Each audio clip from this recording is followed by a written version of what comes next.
O novo edificio do campus de Ourense comeza a tomar forma co perimetrado da súa contorna. A Escola de Aeronáutica, coñecida como Camaleón, empeza a ser unha realidade. A empresa Gómez Crespo, adxudicataria do concurso público, empezou a decentar a que será a contorna da nova construción co valado para empezar a preparar os terreos. A compañía ourensá recibiu no concurso un total de 97,11 puntos, situándose por diante das 5 empresas que concursaron por levantar a nova sede dos estudos de Enxeñaría Aeronáutica do Espazo, cun orzamento superior aos 9 millóns de euros.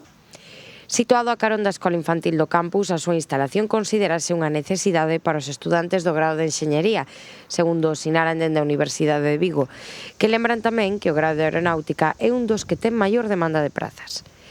Deseñado por Javier e Carlos Rodríguez Alcoba de García Rodríguez Alcoba, Oficina de Arquitectura situada en Madrid, o edificio non só responde a un programa funcional, senón que achega outra serie de elementos estéticos e de relación co resto das edificacións da súa contorna.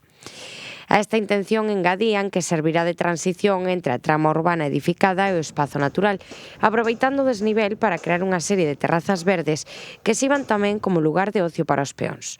O proxecto anunciouse como gañador en xullo de 2023 e despois dunha primeira adxudicación fallida saiu adiante a adxudicación a Gómez Crespo a comezos de xullo deste mes.